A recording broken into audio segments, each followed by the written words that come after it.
Welcome back to the link.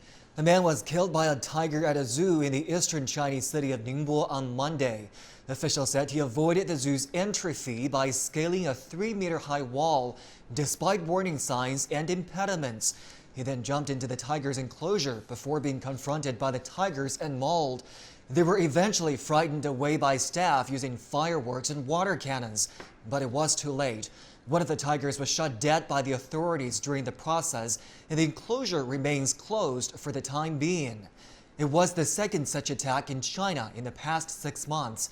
Last July, a woman left her car during a safari-style trip through a wildlife park in Zhejiang, only to be promptly attacked by a tiger. While she survived the incident, her mother, who had rushed to save her, did not. Following that attack in Beijing last summer, its so-called forbidden zone was closed down, and the zoo was ordered to upgrade its facilities, including the addition of warning signs and high-voltage electrical nets. The deadly attacks also triggered a heated debate on social media.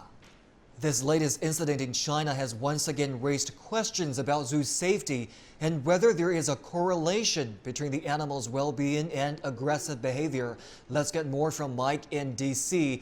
Mike, not just tigers, the much tamer-looking orca Telecom, who just died earlier this month, proved to be quite dangerous.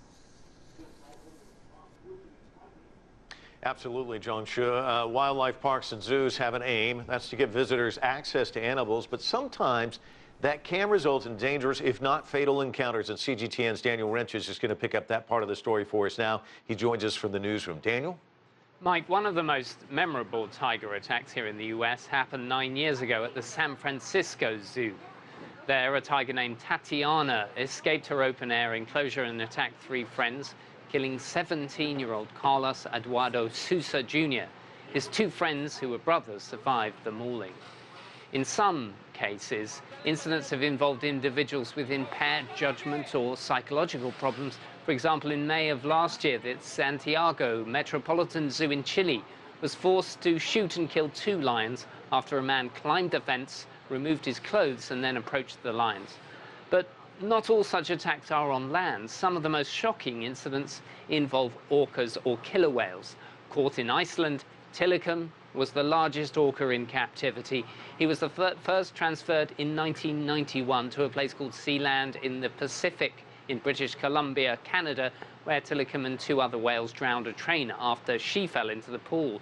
He was then transferred to SeaWorld in Florida, where he killed a man who entered the pool naked. Lastly, he killed a trainer, Dawn Brancheau, in 2010 by dragging her around the pool at the end of a public show.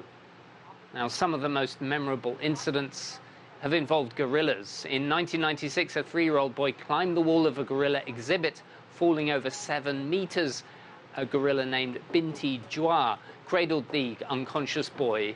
Now, experts speculated that this apparent care was the result of having been raised by humans, but a decade before that, a male gorilla named Jambo at the Durrell Wildlife Park in Jersey in the British Channel Islands. Jambo was not raised by humans, displayed protective instincts. When a 5-year-old child fell into the enclosure, a group of men bravely jumped into the enclosure to rescue the boy after he regained consciousness. Then, in May last year, a gorilla named Harambe at Cincinnati Zoo was holding a 3-year-old boy who fell into a moat. Harambe became agitated, experts think because of the screams of onlookers. So he started dragging the boy through the water before carrying him to dry land. But zookeepers decided to kill Harambe with a shot, fearing the safety of the boy. But the decision to do so was the subject of some debate afterwards. So there's lots of issues to be thrashed out here. Back to you. Absolutely, Daniel. Thanks so much.